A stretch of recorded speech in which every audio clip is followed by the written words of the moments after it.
આકાશવાણી સમાચાર રૂપલ જાની વાંચે છે. મુખ્ય સમાચાર: બિહાર વિધાનસભાની 94 બેઠકોની ચૂંટણી તથા ગુજરાત વિધાનસભાની 8, મધ્યપ્રદેશની 28, ઉત્તર પ્રદેશની 7 બેઠકોની આવતીકાલે યોજાનારી પેટાચૂંટણીની તૈયારીઓ પૂર્ણ થઈ છે. રાષ્ટ્રીય જળજીવન મિશનની રાષ્ટ્રીય સ્તરની બેઠક આવતીકાલે વીડિયો કોન્ફરન્સિંગ માધ્યમથી યોજાશે. દેશમાં કોરોનાના દર્દીઓનો સાજા થવાનો દર 91.68% થયો છે. ગુજરાતના સ્ટેચ્યુ ઓફ યુનિટી સુધી ટ્રેન દ્વારા પહોંચવા માટે ડભોઈ, ચાંદોદ, કેવડિયા વચ્ચેનો રેલવે પ્રોજેક્ટ ડિસેમ્બરમાં શરૂ થશે. અમેરિકાના રાષ્ટ્રપ્રમુખની ચૂંટણી આવતીકાલે યોજાશે. સમાચાર વિગતવાર: બિહાર વિધાનસભાની આવતીકાલે બીજા તબક્કામાં યોજાનારી 94 બેઠકોની ચૂંટણી માટે તૈયારીઓ પૂર્ણ કરવામાં આવી છે. 2,86,00,000થી વધુ મતદારો 1,463 ઉમેદવારોનું રાજકીય ભાવિ આવતીકાલે નક્કી કરશે. મુખ્ય ચૂંટણી અધિકારી HR શ્રીનિવાસે જણાવ્યું હતું કે આવતીકાલે સવારના 7થી સાંજના 6 વાગ્યા સુધી મતદાન યોજાશે. જોકે નક્સલવાદીઓના પ્રભાવ હેઠળના 8 મત વિસ્તારોમાં બપોરના 4 વાગ્યા સુધી મતદાન યોજાશે. આવતીકાલે ચૂંટણી મુક્ત રીતે યોજી શકાય તે માટે સલામતી દળોના જવાનોને ગોઠવવામાં આવ્યા છે. ભાજપે 45, જેડીયુએ 43, આરજેડીએ 56 અને કોંગ્રેસે 24 બેઠકો પર ઉમેદવારો ઉભા રાખ્યા છે. 2,86,00,000થી વધુ મતદાતા 1,463 ઉમેદવારોનું રાજકીય ભાવિ નક્કી કરશે. 146 મહિલાઓ, 513 અપક્ષ અને એક ટ્રાન્સજેન્ડર ઉમેદવાર મેદાનમાં છે. ચૂંટણી પંચ દ્વારા ચૂંટણી દરમિયાન કોવિડના નિયમોનું કડક પાલન કરાવવા અને દરેકને માસ્ક પહેરવા સૂચના આપવામાં આવી છે.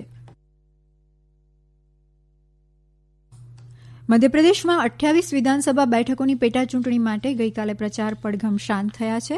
આવતીકાલે થનારા મતદાન માટે કુલ 9,361 મતદાન મથક અને 1,441 સહાયક મતદાન મથક તૈયાર કરાયા છે. જ્યાં 1,000થી વધુ મતદાતા છે ત્યાં સહાયક મતદાન મથક બનાવાયા છે.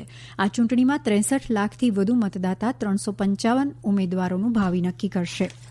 ઉત્તર પ્રદેશની 7 વિધાનસભા બેઠકો માટેની પેટાચૂંટણી માટે આવતીકાલે મતદાન થશે. મતગણતરી 10મી નવેમ્બરે યોજાશે. રાજ્યના મુખ્ય ચૂંટણી અધિકારી અજયકુમાર શુક્લએ જણાવ્યું હતું કે કોરોનાને ધ્યાનમાં રાખીને બધા જ આવશ્યક પગલાં લેવામાં આવ્યા છે.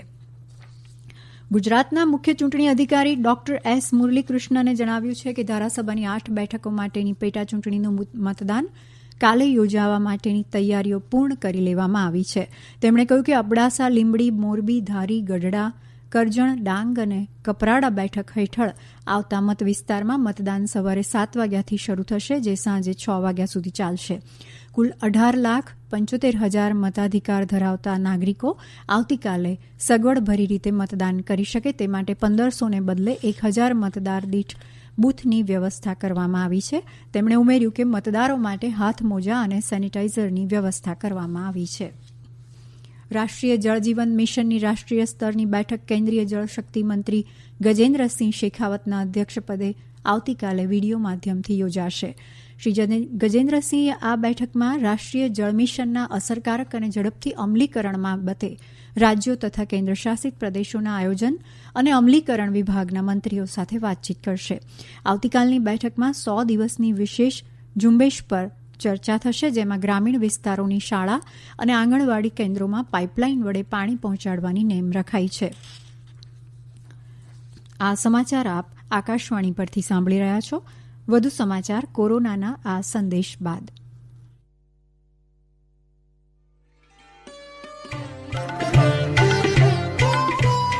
કોવિડથી બચવાના મહત્વપૂર્ણ 3 ઉપાય: માસ્ક પહેરો, 2 ગજનું સલામત અંતર જાળવો અને હાથ સાફ રાખો.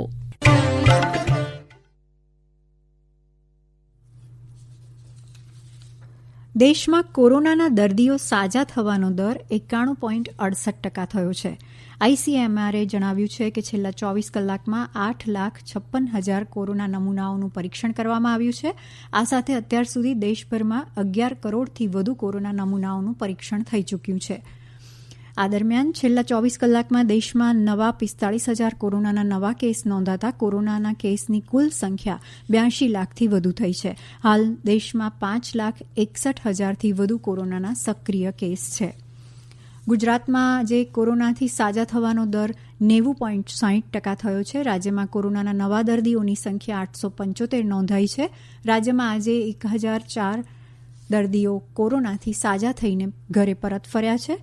સુરતમાં સૌથી વધુ 206, અમદાવાદમાં 177, વડોદરામાં 110 પોઝિટિવ કેસ નોંધાયા છે. રાજ્યમાં આજે 52,880 કોરોનાના ટેસ્ટ કરવામાં આવ્યા છે. અત્યાર સુધીમાં રાજ્યમાં કુલ 61,57,811 ટેસ્ટ કરાયા છે. ગુજરાતના સ્ટેચ્યુ ઓફ યુનિટી સુધી ટ્રેન દ્વારા પહોંચવા માટે ડભોઈ, ચાંદોદ, કેવડિયા વચ્ચેનો રેલવે પ્રોજેક્ટ ડિસેમ્બરમાં શરૂ થશે. રેલવે બોર્ડના અધ્યક્ષ વિનોદ કુમાર યાદવે આ પ્રમાણે જણાવ્યું છે. આ ઉપરાંત Mumbai Ahmedabad high speed railway project અંગે તેમણે જણાવ્યું કે વાપી અને વડોદરા વચ્ચે 237 કિલોમીટરના પ્રોજેક્ટના ડિઝાઇન અને નિર્માણ માટે સમજૂતી કરાર થયા છે, જે કુલ 508 કિલોમીટરનો 47% ભાગ છે, જેના માટે 24,985 કરોડ રૂપિયાનો ખર્ચ થશે. રેલવે બોર્ડના અધ્યક્ષે દેશવાસીઓને ખાતરી આપતા કહ્યું કે રેલવે દ્વારા તહેવાર નિમિત્તે વધુને વધુ ટ્રેનો શરૂ કરવામાં આવશે, જેથી દરેક પ્રવાસીને નિશ્ચિતપણે કન્ફર્મ ટિકિટ પ્રાપ્ત થઈ શકે. નવી દિલ્હીમાં પત્રકારોને સંબોધતા શ્રી યાદવે જણાવ્યું કે રેલવે કોવિડને ધ્યાનમાં રાખીને ટ્રેનો ચલાવે છે. તેમણે દેશના લોકોને વિનંતી કરી હતી કે તેમની સલામતી માટે તેઓ કન્ફર્મ ટિકિટ લઈને જ સ્ટેશન પર આવે. તેમણે કહ્યું હતું કે 20મી ઓક્ટોબરથી 30મી નવેમ્બર દરમિયાન 436 તહેવાર વિશેષ ટ્રેનો ચલાવવામાં આવશે.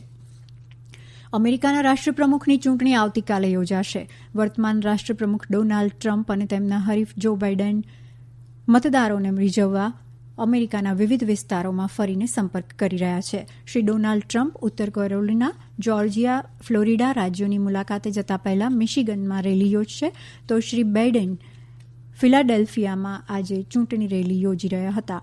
આ રેલીમાં તેમણે કોવિડ રોગચાળાને નિયંત્રણમાં લેવા રાષ્ટ્રપ્રમુખ ટ્રમ્પે કરેલી કામગીરીની ટીકા કરી હતી.